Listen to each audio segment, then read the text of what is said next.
I need you to really hear me, not just listen to the sound of my voice. Actually hear me, because I'm 80 years old. And I have been quiet about this for too long. There is so much noise in the world, but as you get older, a certain kind of silence sets in. And the thing about getting to the end of your life, about living in that silence, is you stop caring about what people think of you.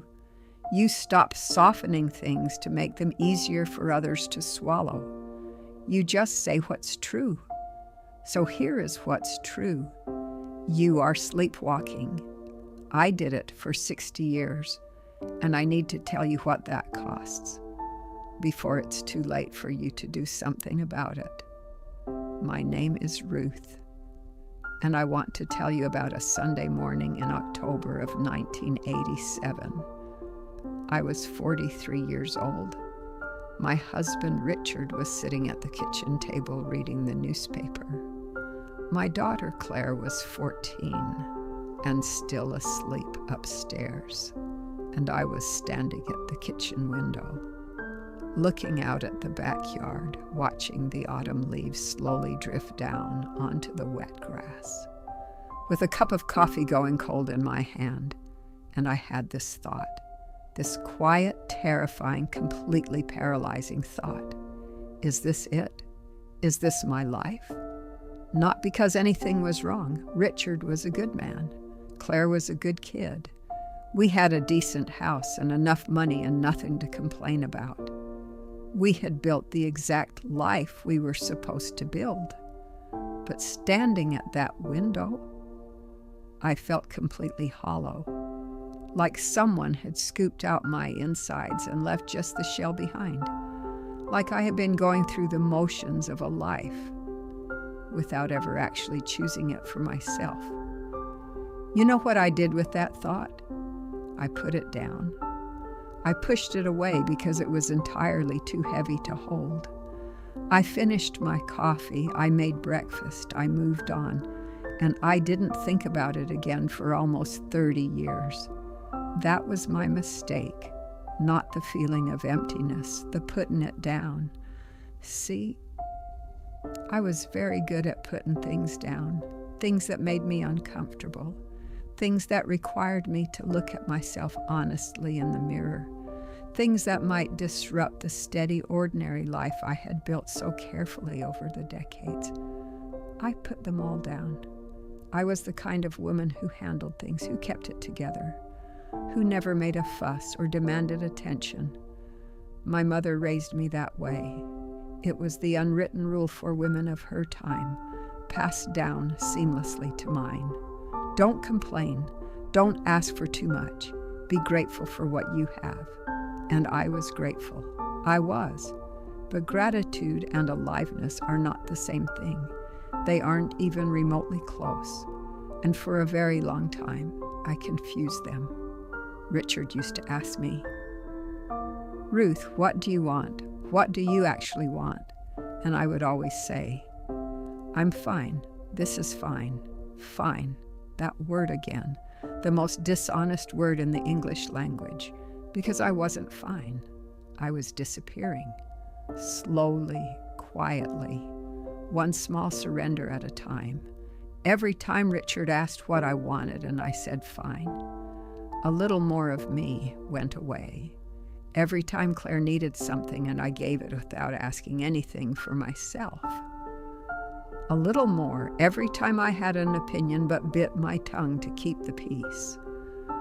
A little more every time someone asked me how I was and I smiled and said, I'm fine. A little more of Ruth vanished into thin air. I want to tell you about the moment I finally stopped lying. It was 2015. I was 71 years old. Richard had just retired, and we were sitting on the back porch one evening, the same backyard I had stared at from the kitchen window in 1987. The sun was just starting to set, casting long shadows across the lawn, and out of nowhere he said, Ruth, are you happy? Not how are you, not are you fine, are you happy? I opened my mouth to say yes, to give the same automatic response I always gave, and nothing came out. I sat there with my mouth open, and nothing came out. My throat just closed up entirely, and Richard looked at me, this man who had loved me for 45 years, and his face just fell, because he knew. He had always known. He said, "I've been watching you disappear since the day we got married, and I never knew how to reach you. I've been watching you disappear." I sat with those words for a long time that night. After Richard had gone inside, leaving me alone with the weight of the last 4 decades, just me and the backyard and the dark. And I thought about the kitchen window in 1987, about all the mornings I had stood at that window feeling hollow and deliberately put it down, about all the times I said fine when I meant something else entirely, when I meant I was lonely or bored or desperate for a change, about 45 years of slowly, quietly disappearing, right in front of the man who loved me most. He had watched me vanish for 45 years, and I had let him. We had 6 more years together after that evening. Good years. The best years, actually, because I finally stopped saying fine. I told him things I had swallowed for decades, things I wanted, things that scared me, things I had needed and never asked for. It was uncomfortable at first, for both of us. 45 years of thick, heavy walls don't come down in a day without causing a little destruction, but they came down, and what was underneath them was a marriage I hadn't known we had, a person Richard hadn't known he was married to, a woman I barely recognized myself, a woman who finally felt alive.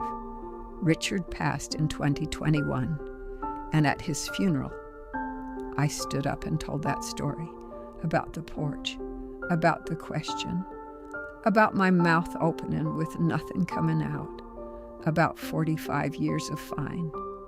And afterwards, a woman came up to me. She was maybe 35 years old, and she was crying. She looked exhausted, carrying a weight she didn't know how to articulate. Until that moment, she said, "That's me, right now. That is exactly me." And I held her hands tightly, and I said, "Stop. Stop right now. Don't wait until you're 71 to answer that question honestly. Don't wait until the person asking it has 6 years left. That's what I'm saying to you.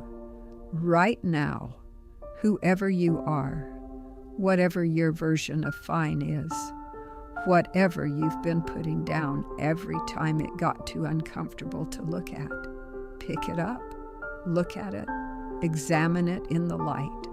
Be honest about it, with yourself first, then with the people who deserve your honesty, because the life you're quietly disappearing from, that's the only one you have.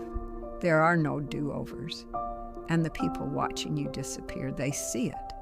They see it even when you think they don't. They feel the distance you create. And one evening, on a back porch somewhere, they're going to ask you, "Are you happy?"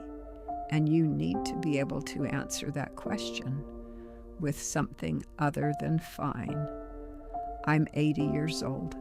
I don't have the time or the patience for anything that isn't true anymore. And here is the truest thing I know. You are not fine. Nobody who is actually fine needs to say it that much to convince themselves. So stop saying it. Start saying what you mean. Start asking for what you need. Start showing up for your own life before someone you love has to watch you disappear from it completely. The clock is moving. It was always moving, ticking away in the background. The only question is whether you're going to be present for the time that's left. If this reached you somewhere real, pass it on to someone still saying fine. They need to hear it even more than you did.